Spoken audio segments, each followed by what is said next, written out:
Yeah, good morning, ladies and gentlemen.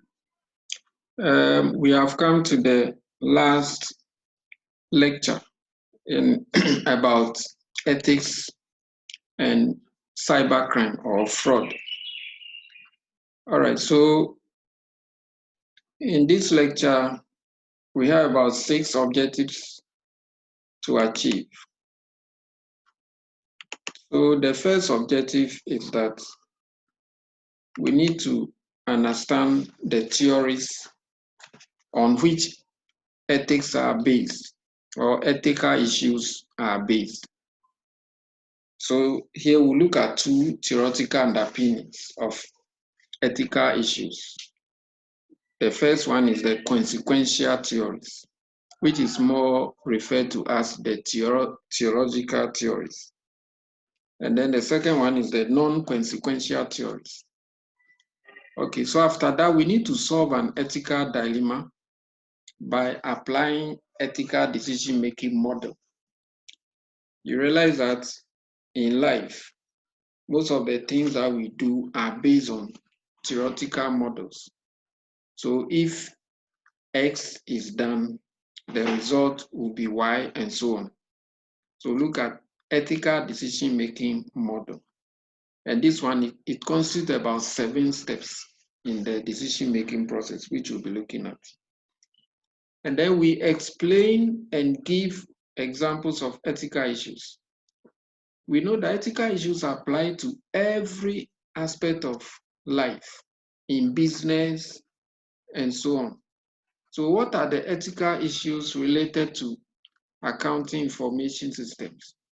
We know that accounting actually as a profession is one of the areas that we have ethical issues that accountants must comply with, right? For example, the professional bodies, you see, they have ethical issues that the members of the body must comply with. For example, observing confidentiality, being objective, and applying or exercising professional and due care and so on. That is, you must act in the interest of the public and not the way you think. You see, just like doing research. Research is about collecting your data and then reporting about the findings. You don't report about the way you think. No. So that is what ethical issues are about. It's all about principles of conduct, what we think is right or bad. That is human character and conduct. So what you think that is a right decision to make or a bad decision to make. All right, then we'll look at examples of cybercrime. So take note that the lecture is in 2 sessions. We have ethical issues and then we have computer fraud or what we call cybercrime. So what are the theoretical underpinnings of cybercrime? And we can group computer crimes into 3. We have what we call the POP, that is POP, or the para, that is PARA, or the theoretical. Okay, so we also evaluate the impact of fraud on organizations. And you have known that as for fraud, it will never lead to a positive impact. The impact has always been negative. So fraud actually will lead the organization to perform negatively, and even in the event of being collapsing or failure. And then we'll describe and evaluate controls that reduce the risk of crimes facilitated by technology. We have already looked at some of these controls, right? Internal controls, you should have good corporate governance systems and so on. So those are the controls that we have already discussed. They also apply to these cyber crimes. And you even remember that in the first control lecture, we were relating it to preventing crimes, such as segregation of duties, functions that they don't or functions that they are incompatible and so on must be segregated. All right. So we just want to have an overview of ethics and cybercrime. And here we are exploring ethical theories to help us make good decisions. You know that whatever we do in life, it is based on theory. You see, theoretical models actually lead us to making objective decisions. So when you have, let's say, a regression equation, you see, you have the independent variables, you have the dependent variable. So that can be what? A theory. You see, it's based on a theory. That is, if the independent variable changes to this value, this is what will be the dependent variable. You see, so all that we do are based on theories to help us make the right decision. And it is not about how we feel. You see, so not about feeling right, all about helping us to justify our choices. No. So the way we think, no morality, and so on, all these are out of theoretical models. So what the theory says is what must be followed or applied in dealing with ethical problems. Now, we use ethical decisions models, you see, to provide guidance. You see, so we are not saying that the result will be exactly as we expect, but at least it enables us to reduce uncertainties. For example, what is probability theory? Probability theory actually enables us to make decisions in uncertainty environment. You see, decision that actually involves much uncertainties. If you don't apply probability theory, then you will be far from what the result is expected to be. So when you apply probability theory, then your results will be close to the right decision or the right results that you are expecting. So we use ethical decision models to provide guidance on how to navigate difficult, complex issues to come to an appropriate decision, because accountants might face situations, right? They must face situations that that is where it is not easy, to see the most ethical course of action.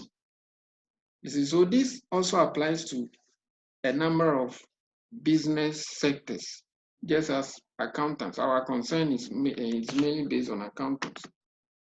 Okay, so situations that face uneasy situation to see the most ethical course of action, accountants must come with this kind of problem. And the only way that this problem can be resolved is to rely on an ethical model or a decision model. Okay, so this is just an overview. Now, our direction is basically on the accounting information system. And you know that accountants play a key role in observing ethical issues in an organization, because accountants actually generate information to users. You see, just as when you go to hospital, the physician or whoever is attending to you, or whatever information is about you, must be what? Confidential. That is one of the ethical guidelines of medical officials or doctors. They are not supposed to disclose information about their patients to individuals. You see, there is an ethical issue in the Ghana Police Service, in the Army, and I mean every organization. There is an ethical issue that must be observed. So here, ethical issues related to accounting information system. You, the accountant, you are providing especially information that goes to the external user. Some figures, when you are even reporting to external users, The key issue here is that you must make sure that the financial statements that you are presenting, they represent the activities of the organization. That is, they reflect fairly what the organization has performed to date. You see, you don't present immaterial information to your external partners because they are going to make decisions based on what you have presented to them.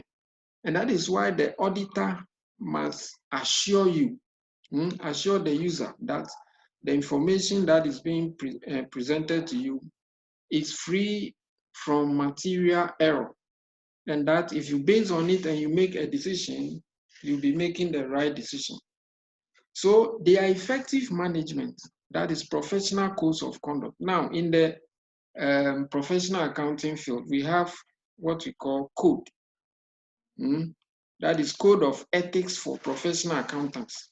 And this has been published by the IESBA. You see, this code actually specifies 5 key ethical issues. For example, the code says that accountants ought to have integrity. You see, the word integrity is very important when it comes to certain key positions. You see, for example, you remember Trump issue when Trump was being taken on for, I think, divulging some information. Being impeached, right? So the whole basis of this impeachment was how integrity was the election. You see, because integrity means that your decision should not be influenced by any other outside or any other information that will let you act dishonestly. You are acting in a dishonest manner. You see, so integrity, objectivity, you should be objective, professional competence, and due care. You must act in the interest of the public. And then you should have confidentiality. You see, for example, if you are working in the bank, you have to be confident about, have confidentiality about customers' balances. You don't disclose individual customers' balances to another people. See, and then exercise professional behavior. So cybercrime also and ethical issues associated with technology. So this time, because it's about computer that generates the information, one, the computer itself, we have ethical issues in dealing with the computer, handling the computer, and then the information that the computer generates, also there are ethical issues there. So we are looking at the controls that are required to reduce the risk of technology-driven crimes. And as for that one, we can have a vast of them, right? That is what, especially online trading, when we buy and sell online, there could be a lot of crimes. And they also look about all these, we have control measures, which we have already discussed in most of the topics. And they look at new crime trends associated with new technologies. So whenever there's a new technology, you need to try and look at the trends that will come up from this new technology. That is the crimes that will come up from these new technologies. All right. Now, our first objective says that we should discuss the way ethical theories provide a basis for decision making in organizations. So you see, the theoretical aspect of everything is that it does not actually lead you to the actual results, but at least it will reduce the uncertainties that surround the decision that you are making. So here, we don't just stand up and say, we are taking this decision, right? Ethical decision, for example. there are theories that will help us solve an ethical dilemma. Okay, so the central question of ethics is what ought one do? You see, what are you supposed to do in a situation of ethical dilemma? Right? So what ought one do? Now, and this comes from this comes out of the school of philosophy. You see, and it is central to the study of all business disciplines. So this is also important to accountants. Actually, even accountants have a more role to play in ethical issues than I can say than other businesses because of the nature of accounting work or accounting job. Because you are dealing with finances, and we normally say that the accountant is the financial doctor of the organization. So if you don't observe certain ethical rules, regulations, etc., then the organization might not be in a good position, right? And that will result in the failure of the organization. We all know what happens to our banking sector, right? Ethical issues are involved. Okay. Now, the importance of being ethical. So there are some common reflections that we can reflect on. You see, when we say you are ethical, then you are not hurting people. You see, you don't act in a way that will hurt people. So you are not harmful. You don't cause harm. You do unto others as you also expect others to do unto you. And this is even in the Bible. The Bible also says that you must do unto others what you expect others to do unto you. So you don't also tell lies. And you can see that all these that we have mentioned here, they are related to theological disciplines. You see, they are biblical. So you don't tell lies. So when I say that human character or conduct is all that we talk about, or all that ethical issues are about, you see, then you can see that these measures actually fit into the definition. So ethics is very difficult to define, actually. You see, so it is about doing the right thing. That is all ethics is about, doing the right thing. Okay, so the common theme is that ethics is about making a right choice. Okay, you see, so you make a right choice or right or good decision. So when we say ethics, then we are doing away with all things that we consider it to be what? Bad. So ethics involves examination of principles, values, duties, and norms, consideration of options, and then strength and character to do right. You see, so it's about doing the right thing, and the accounting profession is committed to acting ethically and in the public interest. You see, so if you are an accountant, you want to always hurt people, you want to be harmful, what you don't want people to do to you is what you do to others. You tell lies and so on. Then it means you are not a professional accountant, even though you might have attained the qualifications and everything, but you are not being ethical. All right. So what's the importance of being ethical? What's the importance of being ethical? So that is in order to help our understanding of ethics. You see, it is important in business. So to help with our understanding of ethics and its importance in business, we must turn to the theoretical aspect of ethics. So I indicated that we have two theoretical foundations that we'll look at: consequentialist and then non-consequentialist theories. So there are other perspectives, and you are encouraged to read widely on them.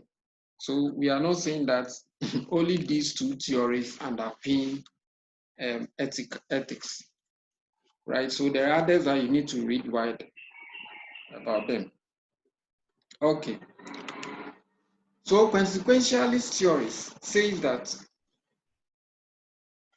the consequences of any action, should be the basis for making a judgment about the right thing. So you are making, I use a regression equation to indicate a theory. So here, the dependent variable, which is y, will be denoted by the consequences.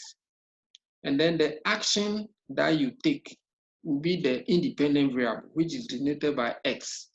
So when x increases or decreases, what will be the result on y?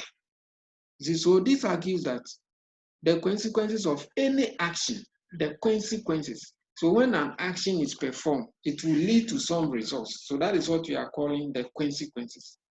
So it should be the basis for making a judgment about the right decision. So what will be the result if A or B is manipulated in a certain manner? So if A is increased, it will lead to a worse scenario for the dependent variable, which is y. Then A shouldn't be performed at all. This is what consequentially, so that is the consequences of your actions, right? If, let's say, you misappropriate funds, what impact will it have on your organization? You know that the impact will be negative. So why do you have to misappropriate funds? But because the misappropriation of the funds is actually in your own interest, you are going to benefit, and it will not benefit the masses, So you go ahead and do that. So when funds are misappropriated, companies will suffer in terms of performance, and eventually it will lead to what? Ruining the company, just as it happened in Aaron, Welcome, and Co. in those days. So that is what the consequentialist theories say. So this means that if the action or decision, that is the decision that you are taking, or the action that you are taking, will result in a good consequence, then your behavior choice is said to be what? Ethical. Yes. If what I will do will lead to a good result, then I'm being ethical. But normally there has been some opposing sides about these theories, and they have bring this theory into two criticisms, right? They are saying that the theory does not consider what other people desire. So what you are expecting that it must happen, it's not what the theory considers. So what is a desirable consequences? And then by whose judgment is the consequence examined? Because not all results can be seen by everybody as good.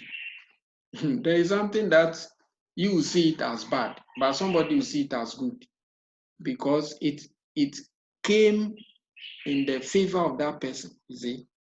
So utilitarian, that is utilitarianism is the most notable consequentialist theory.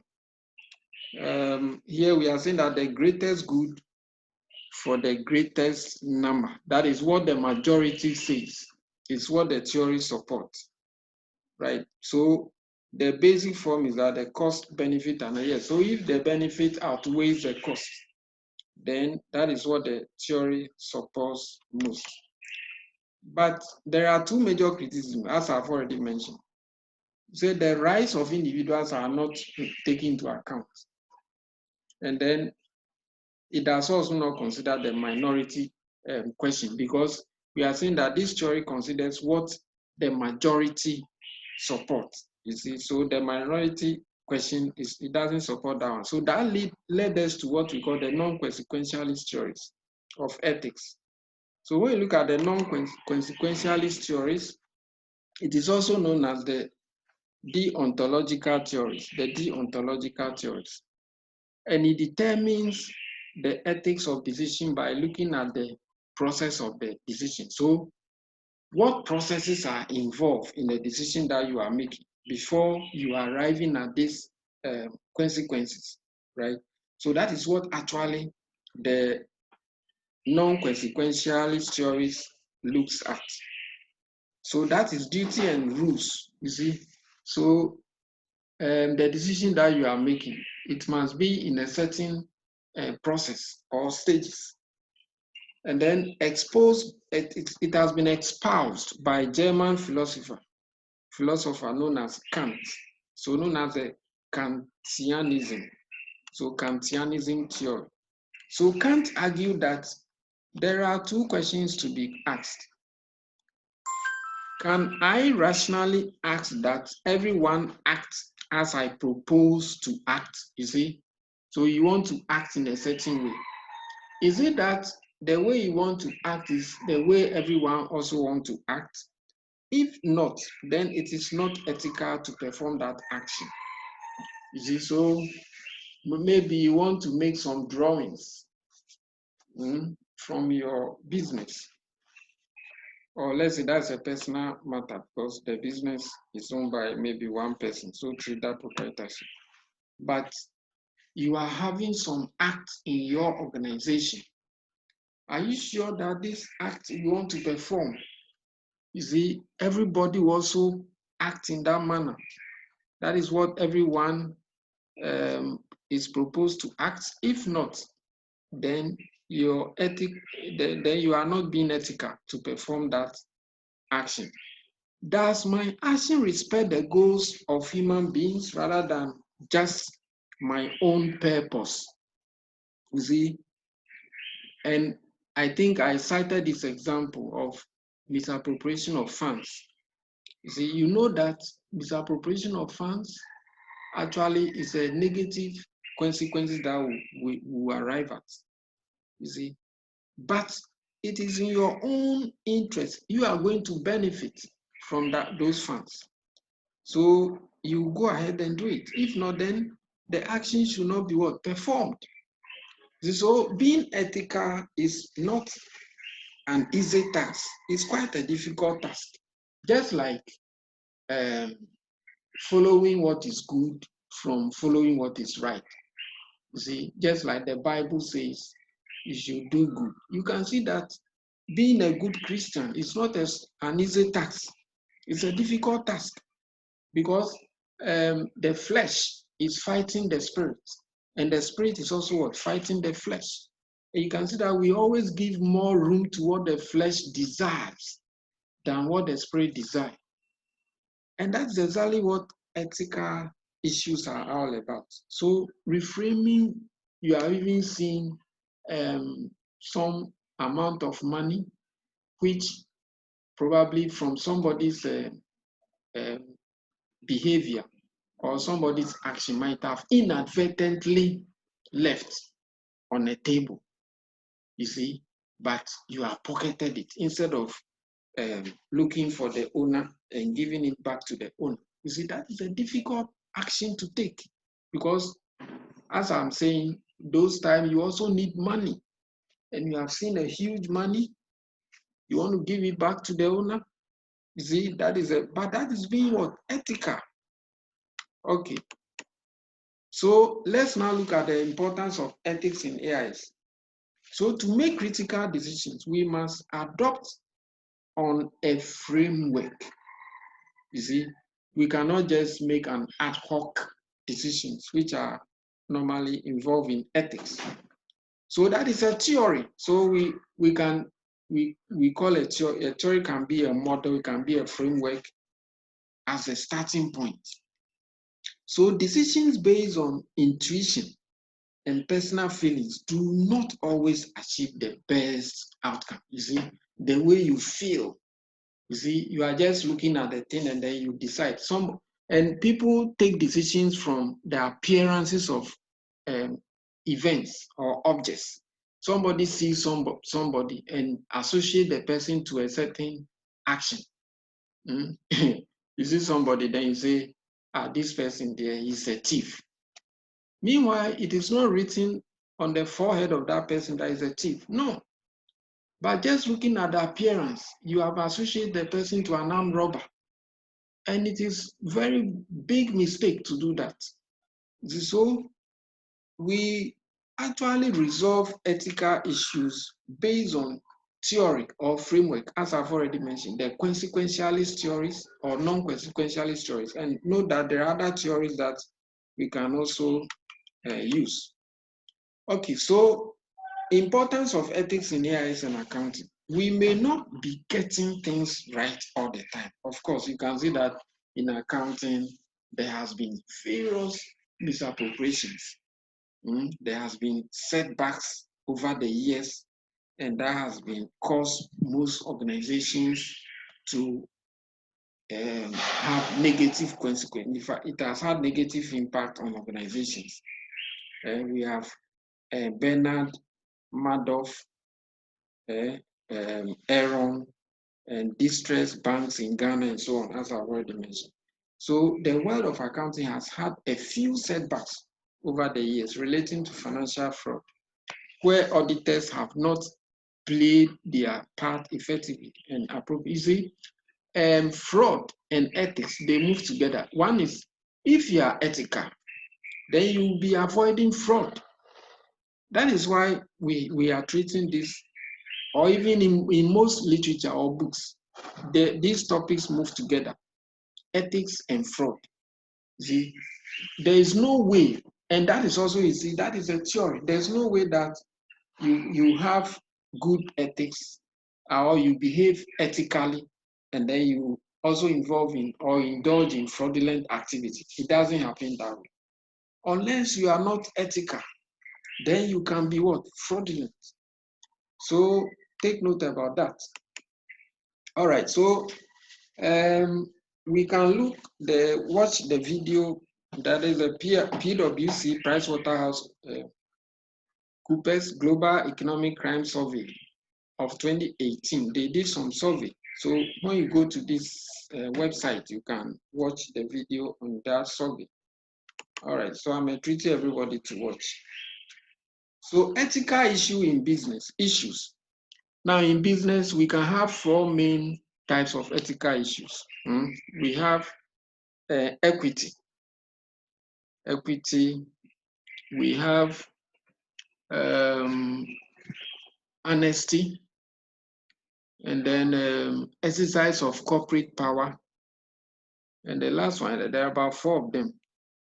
See, so, well, if I recall, I'll mention. So the ethical issues in business are expanding.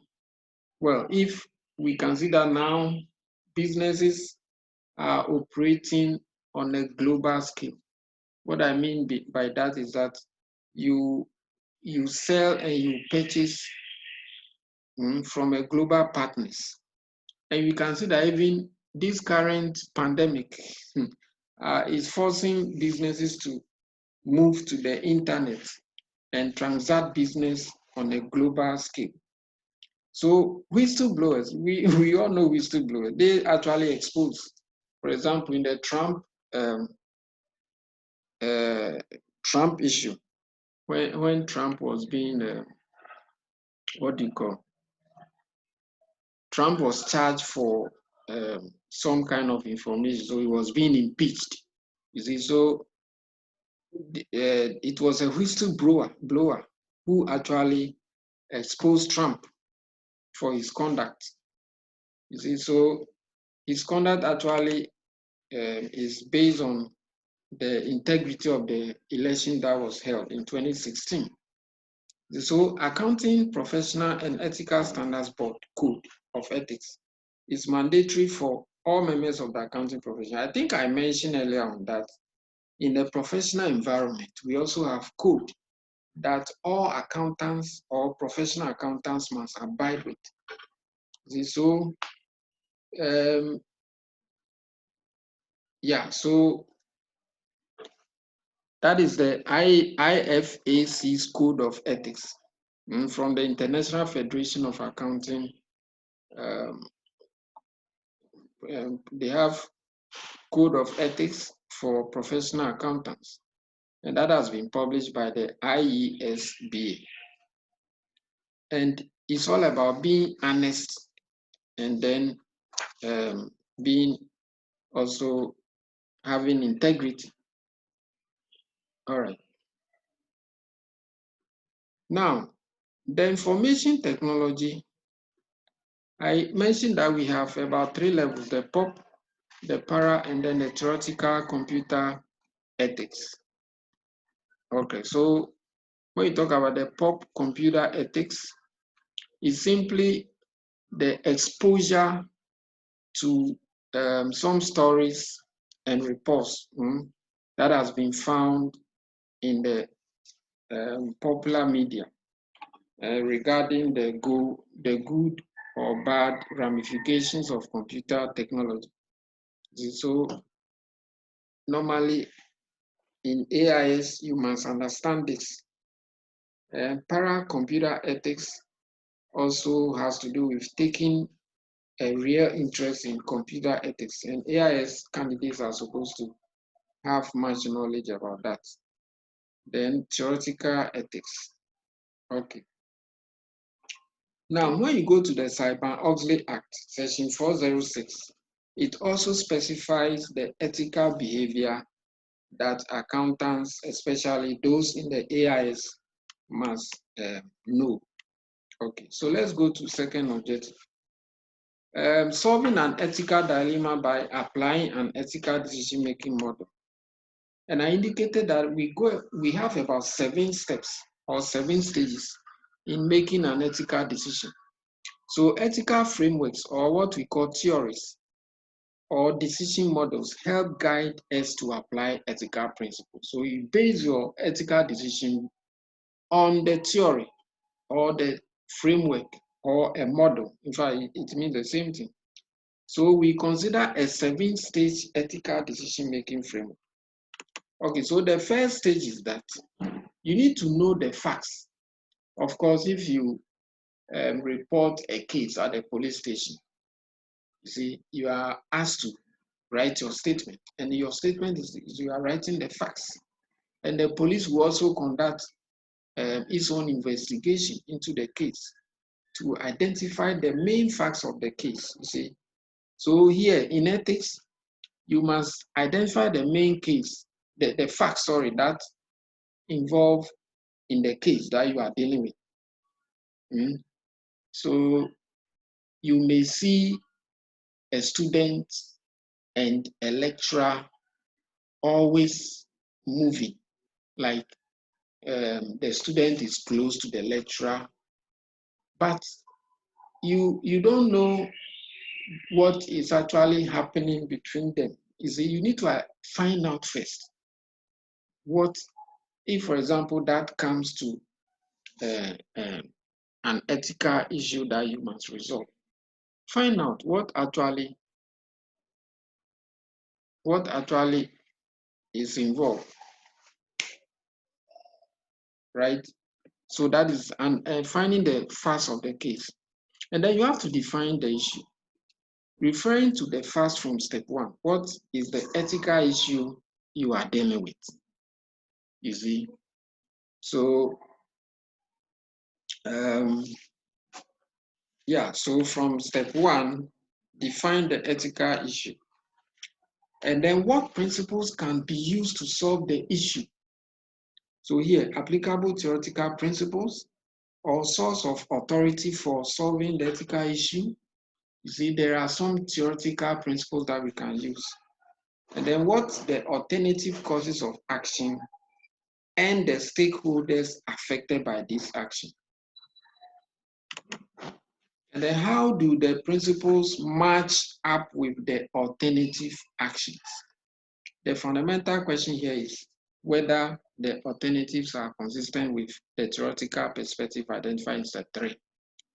So, and then select the most appropriate action to reflect the theoretical principles used to analyze the case, and then you implement the decision. So you see that when you have used these 7 steps, so this is a model that you can follow or a framework. So you don't do anything outside the scope of this framework. Then your consequences or the results will be close to what is expected by everybody. Okay, learning objective 3 says that you should explain and give examples of ethical issues relating to accounting information systems. Even the data that you are entering into the system, there are ethical dilemmas. If you don't have any intention of committing any fraud, then you might not have or you might not act dishonestly in inputting the data. You see, so you ensure that only the relevant data are inputted. So as for ethical issues about accounting information, it's broad, it's a lot. And it's also the same as ethical issues for professional accountants, because what is the function of the accounting information system? And now you should know that most organizations, they generate financial reports mainly using information technology. So you have much ethical role to play as an accounting information system designer, right? So the key issue here is that the information that you are generating must be free from material error, must be relevant. We know the characteristics of AIS or of information, sorry. See, but let's go to the slides and see. We have what we call the consumer protection and privacy. It is now easier to gather information about people. An accounting information is about collecting data about every object, about people, individuals, about organizations, through the electronic, you see, and whether it constitutes a violation of privacy. So there are some information that if it's about privacy, you are not supposed to do that. Users of websites can be profiled without their knowledge, you see. This must be what? Avoided. Cookies. Normally, when you open your internet, you see that they say we use cookies in doing so and so. If you accept the conditions, data mining, consumer profiling, the building up of detailed customer information based on data gathered from various sources and combined. You all know this. And then consumer protection and privacy, the key issue, security. Measures must be in place to ensure that data cannot be accessed by unauthorized personnel or copied or used for legitimate. So here, security is very important. You see, recently, not long ago, just about a week ago, you see, some of our colleagues have received mails that we consider as spam. You see, how can somebody send a mail to your account if the person doesn't know anything about your account? You see, so need to protect the quality of data. And for you, your resource is one of the confidential data that the university is keeping, and nobody must have access to that data except those that are allowed to or are privy to have access. You see, we have the consent, the Privacy Act 1998, for example. Personal information shall not be collected for inclusion in a record or in a generally available publication unless the information is collected for a purpose that is of law, is a lawful purpose. Is it directly related to a function or activity of the collector? And the collection of the information is necessary for or is directly related to that purpose. So as an AIS, these are some of the things that we need to observe as ethical issues. Okay, so we come to learning objective 4. Now we are moving from the ethical issues to the crime, the cybercrime, which is actually the same as the fraud. And here it's all about the control measures that we need to put in place to ensure that we prevent fraud or cybercrime. There are various types of cybercrime, which we will look at, and I know you know them. Okay, but cybercrimes may be defined. It's very difficult to define fraud, you see, but here we actually define fraud as a false representation of a material fact. Now, this is cybercrime, so this is actually related to the computer. Okay, but what I'm defining here is about fraud in general. So not all fraud are considered as a cybercrime, but the cybercrime is a subset of fraud. It's part of fraud in general. So fraudulent act denotes a false representation of a material fact made by one party. So a fact that is of material, and it's a misrepresentation, right? And it's false representation or misrepresentation that has been made by one party to another party. You see, with the intent to deceive. You want to deceive and then indulge or induce the other party to justifiably rely on that fact, you see, to his or her detriment. That is how fraud is actually defined. So a misrepresentation of a material or fact. So you can see that you can report or you can generate information that can be misrepresented by the user, you see. So directed at computers or other devices, for example, hacking. Here we are talking about fraud that are related to the computer environment. So hacking, where computers or other devices are integral to the offense. You see, online fraud, identity fraud, and so on.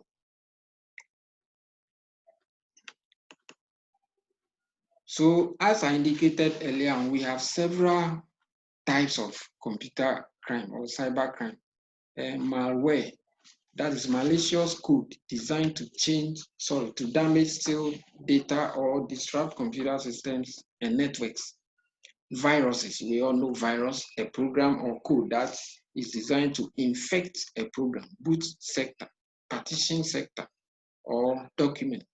Trojans, harmful pieces of software that look legitimate. Bots, when used maliciously, a bot is designed to infect the host and connect back to a remote server that is not controlled by the organization. You see, and there are a lot of them, not only these, just few that we have listed here. Spam is the sending of unsolicited emails or junk email. And I indicated that some of our colleagues have experienced these spams in their mails recently. It's not even up to 2 weeks. You see, just last week, yeah, some reported. And then common techniques for spreading viruses. These are all cyber crimes. Phishing or phishing is a technique of online deception that has users go to a fraudulent website, you see, and leave personal details. Hacking, when a scammer gains access to personal details by using technology to break into a computer, so mobile device or network. Okay. So go to this site and then watch some of these cybercrime, the economic impact. Of course, in 2017, there was about how much? $90 million $928,622 US dollar lost. I think another survey was conducted on the impact of cybercrime, but because actually the definition of cybercrime is not, it's very difficult to go by, because most of these crimes are not reported.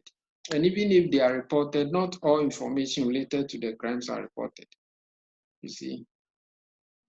Okay, so yeah, so the economic impact, the diagram is not properly displayed, but as you can see, it's about the various types of cybercrime, right, and their impact on the economy. And then evaluate the impact of fraud on organizations. And you know that fraud on organizations actually will lead to negative performance because it takes away what the organizations has worked for or to achieve. So an act of deception committed against an entity, usually with the intent of either causing damage to the victim or bringing benefit to the perpetrator. If I define a fraud here, I gave you that lengthy definition, but you can also incorporate this. Online fraud and then scam, you see. Online fraud includes internet banking fraud, shopping, and auction site. For example, there were two people. In fact, this issue happened just about a month ago. Somebody owes somebody. I think the person, they deal in petroleum business. So the one who supplies the petroleum delivered the goods to the buyer. And in paying the seller, he issued a check, a commercial bank check, and then paid into the account. And quickly the buyer withdrew the money. So after the buyer has withdrew the money, then I don't know how this thing was actually created. It came to light that the check wasn't, clearing or something. So the buyer has his account being in negative, which shows that he has taken an overdraft. So I don't know whether the seller is the seller whose account has become overdraft, rather, right? So I don't know whether the buyer had some arrangement with the bank. You see, I don't know. I just don't understand how this could happen.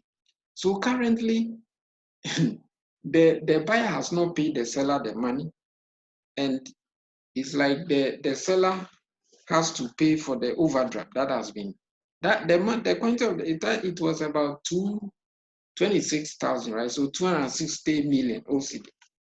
You see, so this is a fraud. It's an online because the buyer is outside Accra.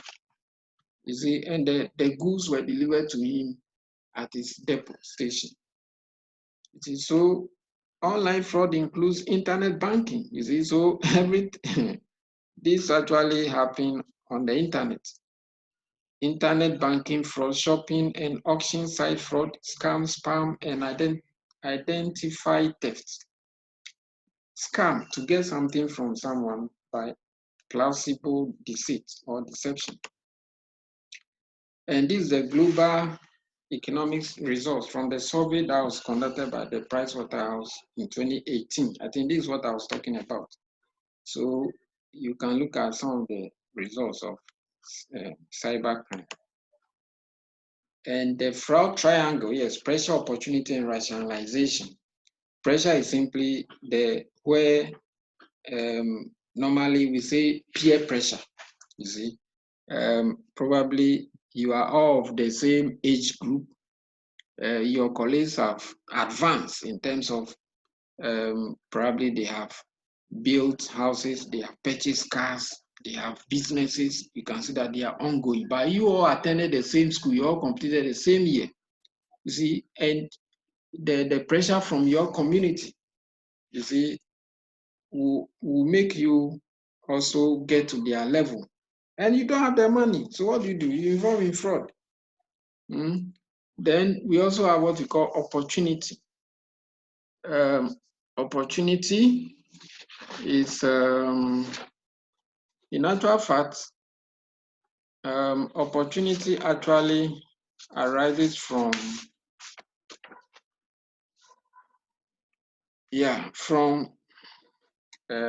I'm not well, so I'm just forcing to do this lecture. I've not been well for the past 4 days, actually. So I'm suffering, right? But I think I'm finishing. Okay, so opportunity actually involves the direct access to assets. When you have access to assets, the organization access, or access to information that controls asset, you see, and then rationalization. Okay, so this is what we call the fraud triangle. Then the last objective is that we need to describe and evaluate the controls that reduce the risk of crimes facilitated by technology. And we have already looked at these controls. Establish an effective internal control system. We have done internal control system, so you know. A sound corporate governance structure, we have already done that. A strong ethical culture. Okay, so ethical culture is about what? Knowing the good from the bad and then acting accordingly. Know your employees, monitor policies, and then you always watch some of the activities that are associated with scam. So you can also go to this to scam watch videos and then watch them, right? Okay. I think that brings us to an end. Again, you can also watch this video. So there are about 4 videos I need to watch about scam. All right, so that brings us to the end of the course, AIs. So what will happen is that you'll be having some assignment and then your exams. You now know that the structure has been revised, 70%, and then for continuous assessment and 30%. That is between 50 and 70% for continuous assessment and then 30% for exams. So you'll be having some assignments in due course. Okay, so have a nice day and stay blessed. Bye.